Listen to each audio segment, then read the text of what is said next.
ಜೈ ಭೀಮ್. ರಾಜಕೀಯ ಅಂದ್ರನ ಹಂಗೆ ಹಗ್ಗ ಜಗ್ಗಾಟ 24x7. ಈಗ ನೋಡ್ತಿರಲ್ಲ, ಸಿ ಎಂ ಗಾದಿ ಸಲುವಾಗಿ ಮಾನ್ಯ ಸಿದ್ದರಾಮಯ್ಯನವರು ಮತ್ತು ಡಿ ಕೆ ಶಿವಕುಮಾರ್ ಅವರು ಹಗ್ಗ ಜಗ್ಗಾಟ ನಡೆಸ್ಯಾರ ಅನ್ನೋದು ಸಹಜವಾಗಿ. 2.5 ವರ್ಷ ನಾನು ಅಧಿಕಾರ ಅನುಭವಿಸ್ತೀನಿ ಅನ್ನೋದು ಶಿವಕುಮಾರ್ ಅವರ ಒಂದು ಹೇಳಿಕೆ ಆತಪ್ಪ ಅಂದ್ರೆ ಇಂಡೈರೆಕ್ಟ್ ಆಗಿ ಎಲ್ಲೂ ಕೂಡ ಅವರು ತಮ್ಮ ಮನಸ್ಸಿನ ಅಂತರಾಳದ ಮಾತನ್ನ ಹೇಳ್ಕೊಂಡಿಲ್ಲ, ನಾನು ಸಿ ಎಂ ಹಾಕಿನಿ ಅಂತ ಹೇಳಿ. ಆದ್ರೆ ಅವ್ರ ವರಸೆ ಹಂಗೈತಿ, ಹಂಗ ಕಾಣಕತಿ. ಸೊ ಇನ್ನು ಸಿದ್ದರಾಮಯ್ಯನವರು ತಮ್ಮ ಒಂದು ಸೀಟ್ ಬಿಟ್ಟು ಕೊಡ್ತಾರ. ಬಹುಶಃ ಒಂದು ನುರಿತ ರಾಜಕೀಯ ನಾಯಕರ ಪ್ರಕಾರ ಮತ್ತು ಅವ್ರೇನು ದೇವೇಗೌಡರ ಒಂದು ಗರಡಿ ಒಳಗೆ ಪಳಗಿದ್ರಲ್ಲ, ಈ ಎಲ್ಲ ದೃಷ್ಟಿಕೋನದಿಂದ ನೋಡಿದ್ರಂದ್ರೆ ಮಾನ್ಯ ಸಿದ್ದರಾಮಯ್ಯನವರು ಯಾವುದೇ ಕಾರಣಕ್ಕೂ ಸಿ ಎಂ ಗಾದಿನ ಬಿಟ್ಟು ಕೊಡಲ್ಲ ಅಂತ ಇಲ್ಲೇ ಅನ್ಸಾಕತೈತಿ. ಇನ್ನು ಇನ್ನೊಂದು ಸಿದ್ದರಾಮಯ್ಯನವರ ಗರಿಮೆ ಏನಪ್ಪ ಅಂತಂದರೆ, ಹಿಂದೆ ಏನು ದೇವರಾಜ್ ಅರಸು 7 ವರ್ಷ 234 ತಿಂಗಳ ಅಧಿಕಾರ ನಡೆಸಿದ್ರು ಸಿ ಎಂ ಗಾದಿ ಮೇಲೆ. ಇದನ್ನು ನಾನು ರೆಕಾರ್ಡ್ ಮುರಿತೀನಿ ಅಂತ ಸಿದ್ದರಾಮಯ್ಯನವ್ರು ಅಂತಾರೆ. ಇದೇ ದಾಳನ ಉಪಯೋಗಿಸಿ ಮೊನ್ನೆ ಏನು ಗೆತ್ತಲ್ಲ ಕಾಂಗ್ರೆಸ್ 5 ಪಂಚ ಗ್ಯಾರಂಟಿ ಕೊಟ್ಟು, ಅವಾಗ ಹೈಕಮಾಂಡ್ನವ್ರಿಗೆ ಕನ್ವಿನ್ಸ್ ಮಾಡಿ ನಾನು ಅಟ್ಲೀಸ್ಟ್ ಆ ರೆಕಾರ್ಡರ ಮುರಿತೀನಿ, ಆಮೇಲೆ ಯಾರು ಏನಾದರೂ ಮಾಡ್ಕೊಡ್ರಿ ಅನ್ನೋ ಸ್ಟೈಲ್ ಒಳಗೆ ಅಲ್ಲಿ ಮ್ಯಾಲೆ ಕುಂತು ಸಿ ಎಂ ಗಾದಿನ ಹೊಳ್ಳಿ ತಾವ ತಗೊಂಡು ಬಂದರು.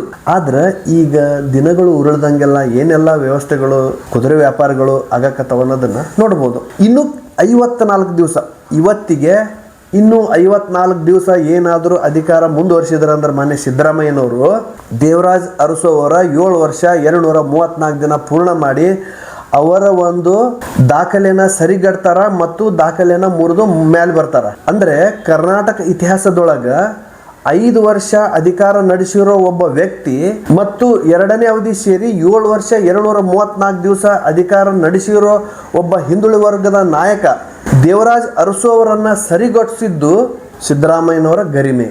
ಮತ್ತು ಅದಕ್ಕಿಂತ 1 ದಿವಸ ಆದರೂ ಕೂಡ ಹೆಚ್ಚಿನ ಅಧಿಕಾರ ಅವ್ರೇನಾದರೂ ನಡೆಸಿದರೆ ಈ ಒಂದು ದಾಖಲೆಯನ್ನ ಯಾರಾದರೂ ಸರಿಗಟ್ಟಕ ಮತ್ತೆ ಮುರ್ಯಾಕ ಸಾಧ್ಯತೆ ಐತಾ ಕರ್ನಾಟಕ ರಾಜಕೀಯ ಇತಿಹಾಸದೊಳಗ? ಬಹುಶಃ ಇಲ್ಲ ಅಂತಾನೆ ಅನ್ಬೋದು. ಕಾಂಗ್ರೆಸ್ದಿಂದ 5 ವರ್ಷ ಅಧಿಕಾರ ಪೂರ್ಣ ಮಾಡಿರೋ ಏಕೈಕ ವ್ಯಕ್ತಿ ದೇವರಾಜ್ ಅರಸು. ಅದು ಬಿಟ್ಟರೆ ನೆಕ್ಸ್ಟ್ ಬರೋದ ಮಾನ್ಯ ಸಿದ್ದರಾಮಯ್ಯನವರು. ಇನ್ನು ಈ ಸಿದ್ದರಾಮಯ್ಯನವರು ಮತ್ತೆ ಡಿ ಕೆ ಶಿವಕುಮಾರ್ ನಡುವೆ ಸಿ ಎಂ ಗಾದಿ ಹಗ್ಗ ಜಗ್ಗಾಟ ತೆರೆಮರೆ ಒಳಗ ನಡೆದಿದ್ದು ನೀವು ನೋಡಾಕತ್ತೀರ ಅಪ್ಡೇಟ್ಸ್. ಸಿದ್ದರಾಮಯ್ಯನವರು ಮತ್ತು ಡಿ ಕೆ ಶಿವಕುಮಾರ್ ಅವರ ರಾಜಕೀಯ ಪಟ್ಟುಗಳನ್ನು ನೋಡಿದರೆ ಸಿದ್ದರಾಮಯ್ಯನವರು ಮೇಲ್ಗೈ ಸಾಧಿಸೋದು ಸಹಜ. ಇಲ್ಲೇ ಡಿ ಕೆ ಶಿವಕುಮಾರ್ ಅವರು ಸ್ವಲ್ಪ ಅಲ್ಲೇ ಮೈಸೂರು ಭಾಗ, ಮಧ್ಯ ಕರ್ನಾಟಕ ಈ ಥರ ಸ್ವಲ್ಪ ಪ್ರಭಾವ ಬಿಟ್ಟರೆ ರಾಜ್ಯಾದ್ಯಂತ ಪ್ರಭಾವ ಡಿ ಕೆ ಶಿವಕುಮಾರ್ ಅವ್ರಿಗೆ ಇಲ್ಲ. ಆದರೆ ಸಿದ್ದರಾಮಯ್ಯನವರು ಎಲ್ಲ ದಿಕ್ಕಿಗೂ ಓಡಾಡಿ ಬಂದಾರ. ಇವನ್ ಹೋದ ಸಾರಿ ಅವರು ಉತ್ತರ ಕರ್ನಾಟಕ ಭಾಗದ ಬಾದಾಮಿಯಿಂದನೂ ಸಹ ಅವರು ಗೆದ್ದರು. ಆದ್ರೆ ಅವಾಗ ಸಿ ಎಂ ಆಗಿದ್ದಿಲ್ಲ, ಯಾಕಂದ್ರೆ ಸರ್ಕಾರ ಅವ್ರದ್ದು ಇರಲಿಲ್ಲ, ಆ ಮತ್ತು ಬೇರೆ. ಆದರೆ ಎಲ್ಲಿಯಾದರೂ ನಿಂತು ಗೆಲ್ತೀನಿ ಅನ್ನೋ ಛಾತಿ ಸಿದ್ದರಾಮಯ್ಯನವ್ರದ್ದಿತ್ತಂದರೆ ಕೇವಲ ಕನಕಪುರ ಬಂಡೆ ಅನ್ನೋ ಹೆಸರು ತಗೊಂಡಿರೋ ಡಿ ಕೆ ಶಿವಕುಮಾರ್ ಅವರು. ರಾಜಕೀಯ ದಾಳಗಳನ್ನು ಉಳಿಸೋ ವಿಚಾರದೊಳಗೆ ಇಬ್ಬರಿಗೂ ಅಜಗಜಾಂತರ ವ್ಯತ್ಯಾಸ ಐತಿ.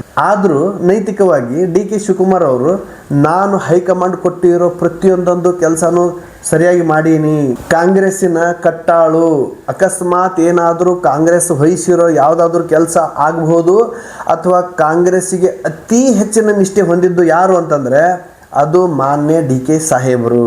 ಇಂಥ ಡಿ ಕೆ ಸಾಹೇಬರ ಹಿಂದೆ ಹೈಕಮಾಂಡ್ನವರು ಬೆನ್ನಿಗೆ ನಿಂತರೂ ಸಹ ಡಿ ಕೆ ಸಾಹೇಬರಿಗೆ ಶಾಸಕರ ಬೆಂಬಲ ಇಲ್ಲ ಅನ್ನೋದು ಒಂದು ದುರಂತ. ಇಲ್ಲಿ ಹಗ್ಗ ಜಗ್ಗಾಟದೊಳಗೆ ಬಹುಶಃ ಡಿ ಕೆ ಸಾಹೇಬರು ಒಂದು 25-30 ಜನರನ್ನ ಅಂದ್ರೆ ತಮ್ಮ ಬೆಂಬಲಿಗರ ಶಾಸಕರನ್ನ ಕರ್ಕೊಂಡು ಹೊರಗಡೆ ಬಂದಾಗ ಸರ್ಕಾರ ಉಳಿಸೋ ಪ್ರಯತ್ನನೂ ಅವ್ರು ಮಾಡ್ಬೋದು. ಯಾಕಂದ್ರೆ ಅವ್ರು ವೇಟ್ ಮಾಡ್ತಾರೆ. ನಾನು ಆಗಲೇ ಹೇಳ್ದಂಗೆ ಇನ್ನೂ 54 ದಿವಸ ಅಧಿಕಾರಾವಧಿ ಪೂರ್ಣಗೊಳಿಸಿದ್ರಂದ್ರೆ ಸಿದ್ದರಾಮಯ್ಯನವರು ದೇವರಾಜ್ ಅರಸು ಅವರ ಒಂದು ದಾಖಲೆನ ಸರಿಗಟ್ತಾರಂತ ಹೇಳಿದ್ನಲ್ಲ, ಆ ದಾಖಲೆ ಸರಿಗಟ್ಟೋದ್ರೊಳಗೆ ಸಿ ಎಂ ಗಾದಿಯ ವಿಚಾರ ಸರಿ ಹೋಗಿಬಿಡ್ಲಿ, ಅವರು ಆ ದಾಖಲೆನ ಸರಿಗಟ್ಟಿದ್ರು ಮತ್ತು ಅದು ಹಿಂದಕ್ಕೆ ಹಾಕಿದ್ರು ಅಂದರೆ ಆಟೋಮೆಟಿಕ್ ಆಗಿ ಸಿ ಎಂ ಗಾದಿನ ಬಿಟ್ಟು ಅವ್ರು ಇಳಿದು ಬಿಡಲಿ ಅನ್ನೋದು ಡಿ ಕೆ ಶಿವಕುಮಾರ್ ಅವರ ಒಂದು ವರಸೆ ಆಗಿದ್ದರೂ ಸಹ ಇಲ್ಲಿ ಸಿದ್ದರಾಮಯ್ಯನವರು ಅದಕ್ಕೆ ಅವಕಾಶ ಕೊಡ್ತಾರ, ಒಪ್ಪತಾರ? ಬಹುಶಃ ಒಪ್ಪಲಿಕ್ಕಿಲ್ಲ ಅಂತ ಅನಿಸುತ್ತೆ. ಇನ್ನು ಕೊನೆಯದಾಗಿ ಬರೋದು ಎಲ್ಲಿ ಬರ್ತಪ್ಪ ಅಂತಂದ್ರೆ, ಇನ್ನು ಕೊನೆಯದಾಗಿ ಬಹುಮತ ಸಾಬೀತು ಮಾಡ್ಸಕ್ಕೆ ಬರ್ತೈತಿ. ಸೊ ಬಹುಮತ ಸಾಬೀತು ಮಾಡಬೇಕಾದ್ರೆ 136 ಏನು ಶಾಸಕರ ಬಲ ಐತಲ್ಲ ಕಾಂಗ್ರೆಸ್ಸಿಗೆ, ಅದನ್ನು 112 ಅಂಥೇಳಿ ಸಿದ್ದರಾಮಯ್ಯನವರು ತೋರಿಸಲೇಬೇಕು ಗವರ್ನರ್ಗೆ. ಅದಕ್ಕಿಂತ ಕಡಿಮೆ ತೋರಿಸಿದ್ರೆ ಅವರು ಸೀಟ್ ಬಿಟ್ಟು ಕೊಡಬೇಕಾಗುತ್ತೆ. ಆದರೆ ಅಷ್ಟು ಸುಲಭಕ್ಕೆ ಅವರು ಒಪ್ಪೋ ಮಾತು ಇಲ್ಲ. ಇನ್ನು ಪ್ರತಿಯೊಂದೊಂದು ರಾಜಕೀಯ ಹೆಜ್ಜೆನ ಬೆಕ್ಕಿನ ನಡಿಗೆ ಥರ ಇಡೋ ಸಿದ್ದರಾಮಯ್ಯನವರು ಡಿ ಕೆ ಶಿವಕುಮಾರ್ ಅವರಿಗೆ CM ಗಾದಿ ಬಿಟ್ಕೊಡ್ತಾರ?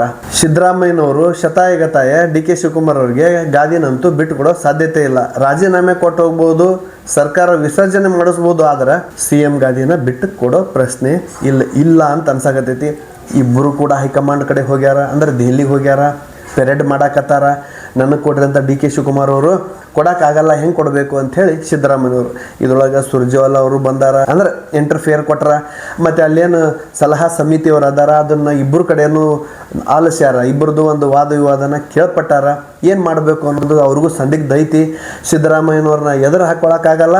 ಶಾಸಕರ ಬೆಂಬಲ ಇಲ್ಲದೆ ಇರೋ ಡಿ ಕೆ ಶಿವಕುಮಾರ್ ಅವ್ರನ್ನ ಮುಖ್ಯಮಂತ್ರಿ ಮಾಡಬೇಕಾದ್ರೆ ಸ್ವಲ್ಪ ಕಷ್ಟ ಆಗುತ್ತೆ. ಮತ್ತು ತೀರಾ ಇತ್ತೀಚೆಗೆ ಡಿ ಕೆ ಸಾಹೇಬರು ಒಂದು ಸ್ಟೇಟ್ಮೆಂಟ್ ಕೊಟ್ಟರು, ಏನು ಒಕ್ಕಲಿಗರ ನಾಯಕ ಅನ್ನೋದನ್ನು. ಬಹುಶಃ ಒಕ್ಕಲಿಗರ ನಾಯಕ ಅಂತಂದ್ರೆ ನಿಮಗೆ CM ಗಾದಿ ಸಿಗೋ ಸಾಧ್ಯತೆ ಇಲ್ಲ. ಒಕ್ಕಲಿಗರ ನಾಯಕ ಅಂತಂದರೆ ಕೇವಲ ಒಕ್ಕಲಿಗರಿಗಷ್ಟೇ ನಾಯಕರು ಆಗ್ತಾರವರು. ಇನ್ನು ರಾಜ್ಯಾದ್ಯಂತ ನಾಯಕರಾಗಬೇಕಾತಂದ್ರೆ ಇನ್ನೂ ಸಾಕಷ್ಟು ದುಡಿಬೇಕಾಗತ್ತೆ ಬಹುಶಃ ಅವರು. ಯಾಕಂದ್ರೆ ರಾಜ್ಯಾದ್ಯಂತ ಎಲ್ಲ ಕಡೆ ಪ್ರವಾಸ ಮಾಡಬೇಕು, ಎಲ್ಲರನ್ನೂ ವಿಶ್ವಾಸಕ್ಕೆ ತಗೋಬೇಕು. ಅಷ್ಟು ಒಂದು ಅವ್ರ ಹತ್ರ ಬಹುಶಃ ಮೇಲ್ನೋಟಕ್ಕೆ ಇನ್ನೂ ಕಾಣ್ತಾ ಇಲ್ಲ. ನಿಮಗೊಂದು ಉದಾಹರಣೆ ಕೊಡಬೇಕು ಅಂತಂದರೆ, ಇದ ಉತ್ತರ ಕರ್ನಾಟಕದ ಭಾಗಕ್ಕೆ ಅವರು ವಿಶ್ವಾಸಕ್ಕೆ ತಗೊಂಡಿಲ್ಲ. ಏನು ತೀರಾ ಇತ್ತೀಚೆಗೆ ಏನು 19ನೇ ಕ್ರಶ್ ಗೇಟು ತುಂಗಭದ್ರಾ ಡ್ಯಾಮದ್ದು ಏನು ಕ್ರಶ್ ಆತಲ್ಲ, ಕಟ್ಟಾತಲ್ಲ, ಅದನ್ನು ಕೂಡಿಸ್ಬೇಕಾದ್ರೆ ಎಷ್ಟು ಸಾಹಸ ಪಟ್ಟರು. ಅಲ್ಲಿ ಬಂದಿದ್ರು, ಅಲ್ಲೇ ಡಿ ಕೆ ಸಾಹೇಬರು ಬಂದಿದ್ರು. ಆದರೆ ಅಲ್ಲಿ ಒಂದು ಅವರು ನಿರ್ಣಯ ತಗೋಬೇಕಾಗಿತ್ತು. ಏನು ಅಂತಂದರೆ, ಇದನ್ನ ನಾನು ಮುತುವರ್ಜಿ ವಹಿಸಿ ಯಾವ್ಯಾವ ಕ್ರಶ್ ಗೇಟ್ಗಳು ಹಾಳಾಗ್ಯಾವು, ಭಾಳ ಹಳೆವದವಲ್ಲ, ಇದನ್ನ ಎಲ್ಲ ಸರಿ ಮಾಡಿಸೋ ಜವಾಬ್ದಾರಿ ನಂದು, ಇದು ನನಗೆ ಉಸ್ತುವಾರಿ ಕೊಡ್ರಿ ಅಂತ ಏನಾದರೂ ಅವ್ರು ಹೇಳಿದ್ರಂದರೆ, ಓಪನ್ ಆಗಿ ಸ್ಟೇಟ್ಮೆಂಟ್ ಕೊಟ್ಟಿದ್ರಂದರೆ ಇವತ್ತು ಅವರು ಉತ್ತರ ಕರ್ನಾಟಕಕ್ಕೆ ಹೀರೋ ಆಗ್ತಿದ್ರು. ಹೀಗಾಗಿ ಅವ್ರಿಗೆ ಶಾಸಕರ ಬೆಂಬಲ ಒಂದು ಬಹುಶಃ 49 ಶಾಸಕರ ಬೆಂಬಲ ಸಿಗ್ಬೋದು ಹೊರತು ಅದಕ್ಕಿಂತ ಹೆಚ್ಚಿನ ಶಾಸಕರ ಬೆಂಬಲ ಮಾನ್ಯ ಡಿ ಕೆ ಸಾಹೇಬರಿಗೆ ಸಿಗಂಗಿಲ್ಲ. ಹೀಗಾಗಿ ಅವರು ಕೂಡ ಪ್ರತಿಯೊಂದು ಹೆಜ್ಜೆಯನ್ನು ಸೂಕ್ಷ್ಮವಾಗಿ ಗಮನಿಸಿ ಇಡಬೇಕಾಗತ್ತೆ ಅನ್ನೋದನ್ನು, ಮತ್ತೆ ನಾವು ರಾಜಕೀಯ ಏನೆಲ್ಲ ಆಗ್ಬೋದು ನಾಳೆ ಅನ್ನೋದನ್ನು ಕಾಯ್ತಾ ಇರೋಣ ಅಂತ ಹೇಳ್ತಾ ಮತ್ತೆ ಬೇರೆ ಸುದ್ದಿ ಜೊತೆಗೆ ಬರ್ತೀನಿ. ಅಲ್ಲಿವರೆಗೂ ಜೈ ಹಿಂದ್.